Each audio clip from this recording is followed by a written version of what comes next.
সুপ্রিয় দর্শক শ্রোতা, খুবই গুরুত্বপূর্ণ এবং ভয়াবহ একটি তথ্য বিশ্লেষণাত্মকভাবে আপনাদের সামনে তুলে ধরার জন্য উপস্থিত হয়েছি।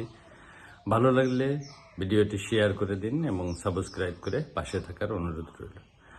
দক্ষিণ এশিয়ায় খাদ্য সংকটের আশঙ্কা এখন আর কেবল ভবিষ্যতের ভয় নয়, এটি ধীরে ধীরে বাস্তবতার দিকে এগোচ্ছে। জলবায়ু পরিবর্তন ও ভূরাজনৈতিক দ্বৈত চাপ একসাথে খাদ্য উৎপাদনের ভিত নাড়িয়ে দিচ্ছে।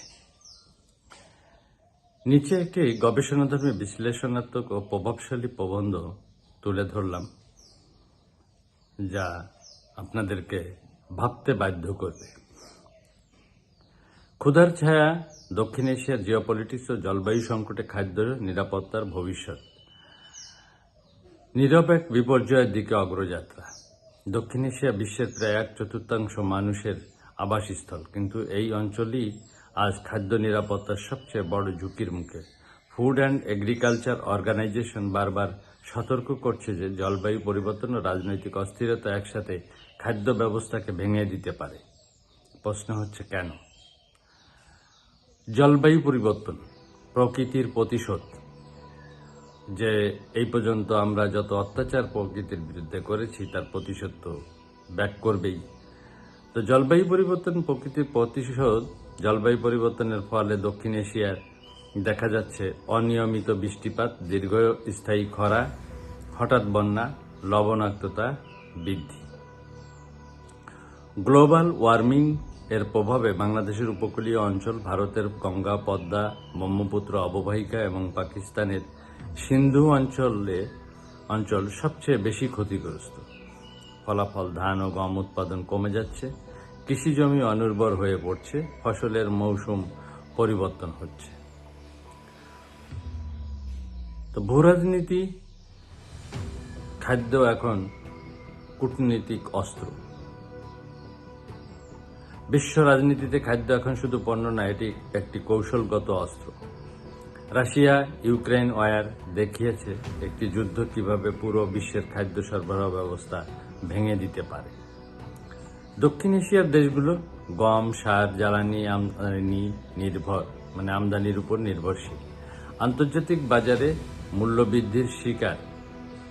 যখন বড় শক্তিগুলো নিজেদের স্বার্থে রপ্তানি বন্ধ করে, ছোট দেশগুলো খাদ্য ঘাটতিতে পড়ে, দাম বেড়ে যায় বহুগুণ। পানির সংকট, ভবিষ্যতে নীল যুদ্ধ।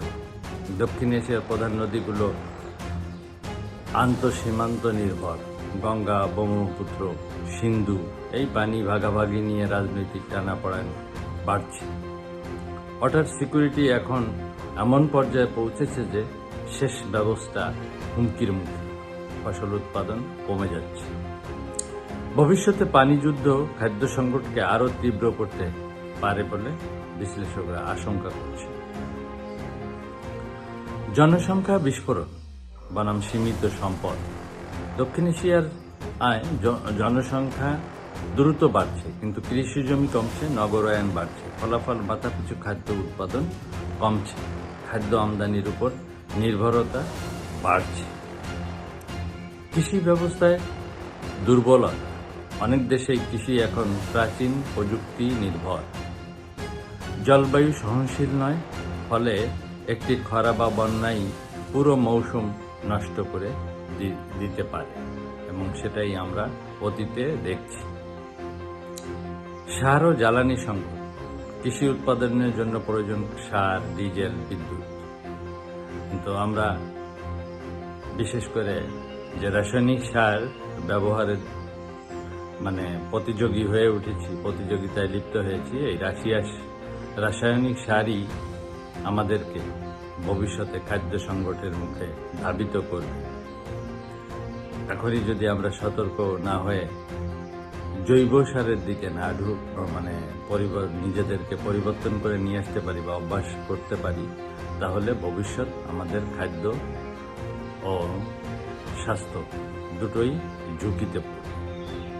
ডিজেল, বিদ্যুৎ কৃষি উৎপাদনে খুবই গুরুত্বপূর্ণ ভূমিকা রাখে, তাই এটাকেও নিশ্চিত করে রাখতে হবে। কিন্তু আন্তর্জাতিক বাজারে যদি অস্থিরতা বাড়ে, সারের দাম বেড়ে যায়, কৃষকের উৎপাদন খরচ বাড়ে, এতে খাদ্যের দাম আরও বাড়ে। বৈশ্বিক সরবরাহ চেইন ভেঙে পড়া, গ্লোবাল সাপ্লাই চেইন বিঘ্নিত হলে খাদ্য আমদানি বিলম্বিত হয়, বাজারে কৃত্রিম সংকট তৈরি হয়। রাজনৈতিক অস্থিতিশীলতা ও দুর্নীতি, খাদ্য সংকট অনেক সময় প্রাকৃতিক নয়, বরং মানুষ সৃষ্টি। মজুতদারি, কালোবাজারি, দুর্বল নীতিমালা, ফলে খাদ্য থাকলেও মানুষের কাছে পৌঁছায় না। পরিবেশ ধ্বংস ও জীববৈচিত্র্য হ্রাস, বন উজাড়, এ কারণে পশু পাখি বিলুপ্ত হয়ে গিয়েছে। নদী দূষণ, মাছ সহ অন্যান্য প্রাণী বিলুপ্ত হওয়ার পথে। মাটির উর্বরতা কমে যাওয়া, এতে দীর্ঘমেয়াদী খাদ্য উৎপাদন মারাত্মকভাবে ক্ষতিগ্রস্ত হয় বা হবে। সামনে কি অপেক্ষা করছে? দক্ষিণ এশিয়া এখন একটি সংকটের মোড়ে দাঁড়িয়ে। যদি জলবায়ু পরিবর্তন নিয়ন্ত্রণে না আনা যায়, আঞ্চলিক সহযোগিতা না বাড়ে, কৃষি আধুনিকায়ন না হয়, তাহলে খাদ্য সংকট শুধু অর্থনৈতিক সমস্যা থাকবে না, এটি সামাজিক অস্থিরতা, দাঙ্গা, এমনকি রাষ্ট্রীয় সংকটে রূপ নিতে পারে। ক্ষুধা কখনো হঠাৎ আসে না, এটি ধীরে ধীরে তৈরি হয়। রাজনীতি, প্রকৃতি আর মানুষের ভুল সিদ্ধান্তের জটিল সমীকরণ। আজ যে সংকেত দেখা যাচ্ছে, আগামীকাল সেটা বাস্তব হতে পারে। তো এক্ষেত্রে বাঙালিয়ানার দৃষ্টিতে কিছু সমাধান: স্থানীয় খাদ্য উৎপাদন বাড়ানো, পানি ব্যবস্থাপনার সহযোগিতা বৃদ্ধি, কৃষিকে প্রযুক্তি নির্ভর করা সমসাময়িকভাবে খুবই জরুরি। আর জৈব সার, রাসায়নিক সার বাদ দিয়ে জৈব সারের দিকে ঝুঁকা ও অপচয় কমানো মাটির সাথে সংযোগী বাঁচার একমাত্র পথ বলে বাঙালিয়ানা দর্শন মনে করে। তো এই পর্যন্তই। ভালো থাকবেন, সুস্থ থাকবেন, সাবস্ক্রাইব করে পাশে থাকবেন। মালিক ভরসা, জয় জয় মালিক।